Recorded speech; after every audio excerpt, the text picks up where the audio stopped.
Yes सी students, आगे बढ़े। हम आरटीपी का डिस्कशन कर रहे थे, आरटीपी में 2025 ऑडिट सब्जेक्ट की।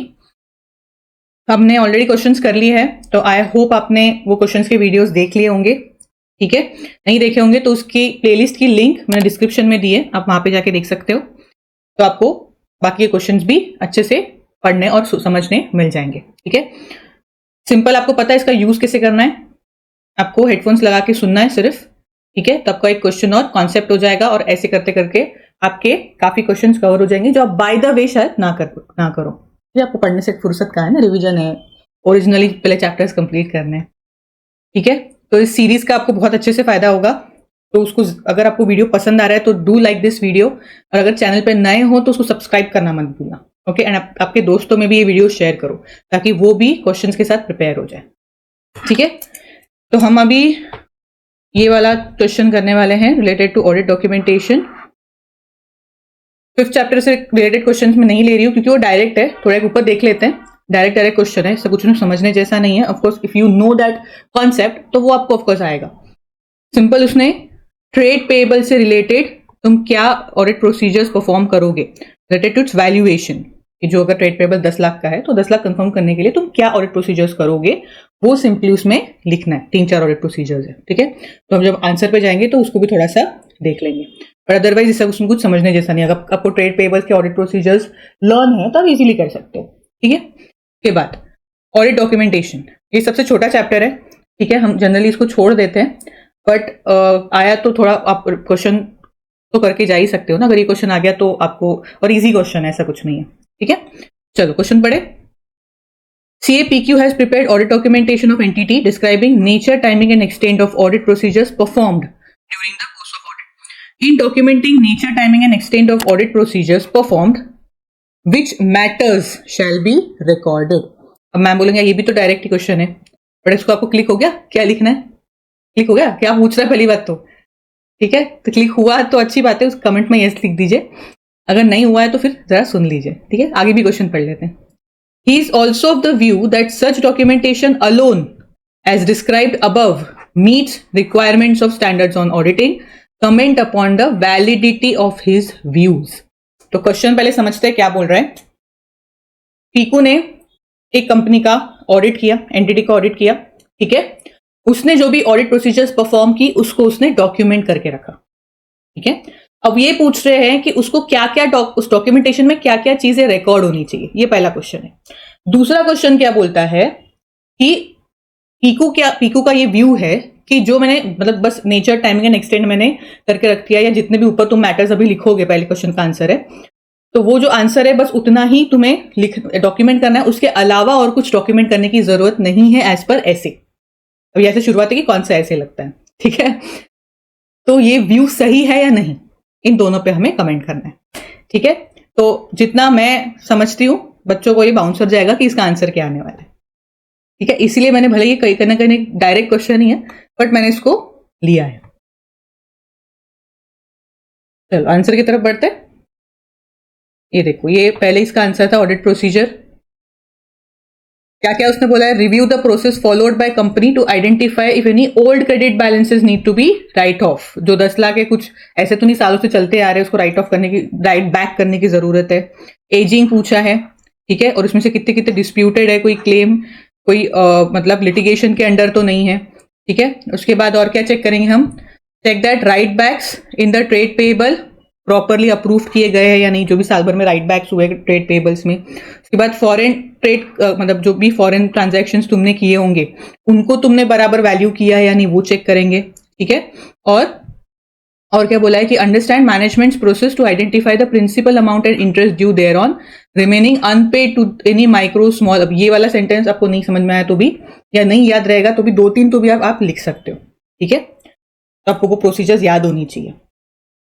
अब आते हैं डॉक्यूमेंटेशन पे। देखो, तुम कोई भी ऑडिट प्रोसीजर कर रहे हो, ठीक है, फॉर एग्जाम्पल इन्वेंट्री चेक कर रहे हो, ठीक है, तो उसके लिए क्या ऑडिट प्रोसीजर तुम परफॉर्म करोगे? ऑब्जर्व करोगे, ऑफ कोर्स। ठीक है, तो जब भी तुम ऑब्जर्व कर रहे हो तो उस केस में तुम्हें क्या, और तुम्हें अब ऑब्जर्वेशन हो गया, पूरी ऑडिट प्रोसीजर हो गई, अब तुम्हें क्या डॉक्यूमेंट करना है? अब तुम क्या लिखोगे उससे रिलेटेड?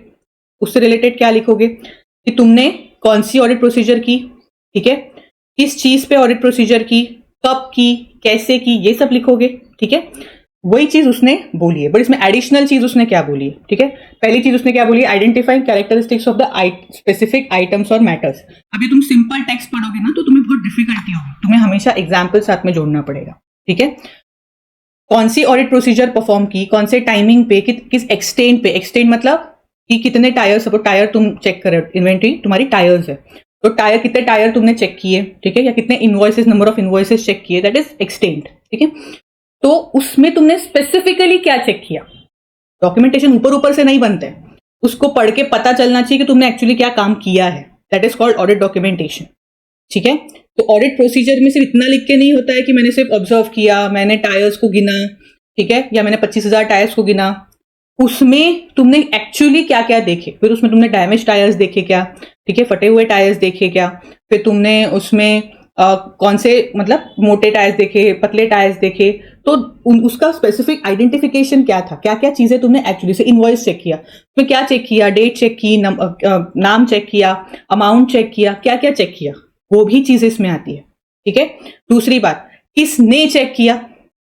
कल जाके अगर तुम किसी भी ऑडिट प्रोसीजर में गड़बड़ आती है या किसी भी चेकिंग में कुछ भी मिस्टेक होती है तो तुम किसको जाके पूछोगे। सपोज तुम्हारा इनवॉइस में बोला है कि डेट नहीं है और जो एम्प्लॉय है, जो कंपनी, उसने डेट लाके दिखा दी कि नहीं डेट तो है, फिर किसने बोला कि डेट नहीं है हमारे इनवॉइसेस पे, अब किसको पूछोगे। आपको पता हो तो होना चाहिए ना कि अगर आपके 10 आर्टिकल्स है तो किसने वो चीज चेक की है, ठीक है। तो इसीलिए किसने चेक की है और कब चेक की है, ठीक है, ये भी पता होना चाहिए। एंड तीसरी चीज, सिर्फ चेक, अगर कोई जूनियर है वो चेक कर रहा है तो उसका काम पे भरोसा हम लोग जनरली नहीं करते, कोई ऊपर वाला भी उसको रिव्यू कर रहा होता है, ठीक है।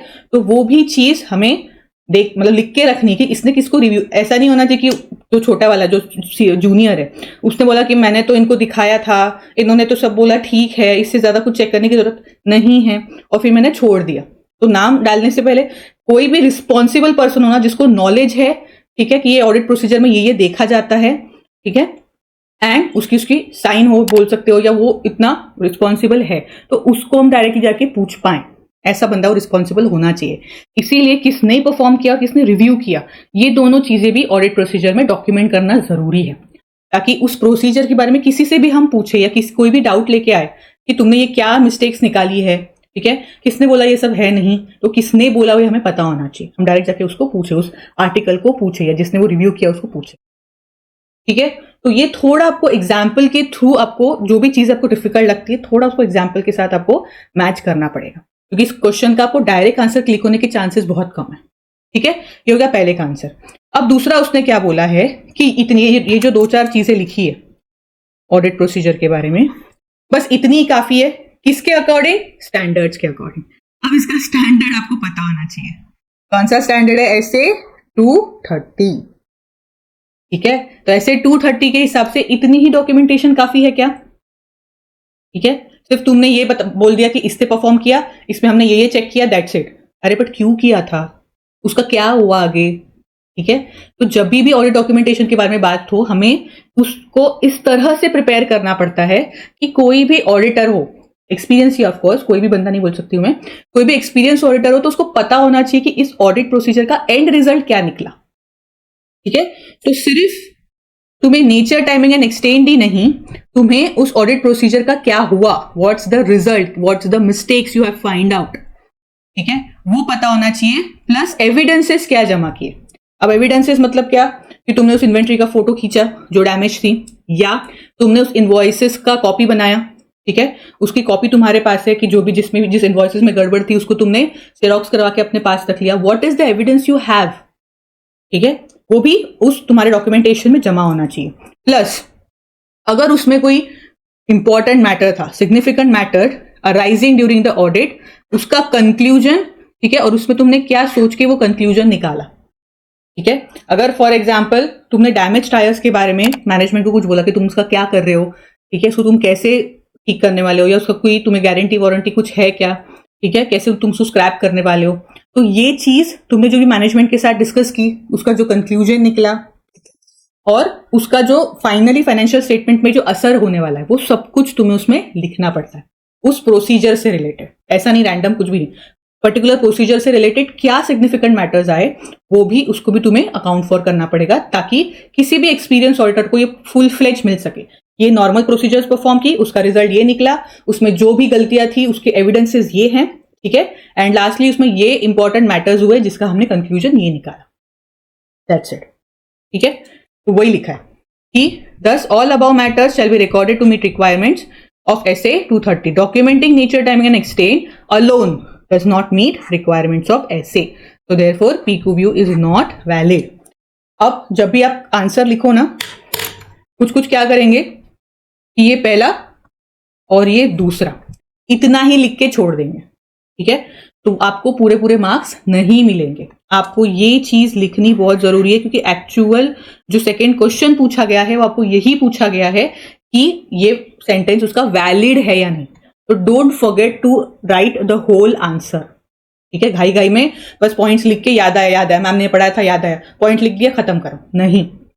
एक्चुअल आंसर ये है सेकेंड क्वेश्चन का, उसका तुमने रीजन ऊपर दिया, ठीक है, क्लियर।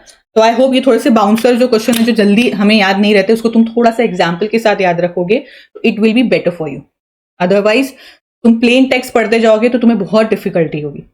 एक एक्चुअल हम जब सपोज हमें ये इमेजिन करना पड़ेगा कि we are going for inventory audit या इन्वेंट्री चेक करने के लिए जा रहे हैं हम, और उससे रिलेटेड हम क्या क्या कैसे कैसे ऑडिट प्रोसीजर को डॉक्यूमेंट करेंगे वो हमें उसके साथ लिंक करना है, ठीक है। एग्जाम्पल के थ्रू चीजें ज्यादा जल्दी ऑडिट में याद होती या समझ में आती है, ठीक है।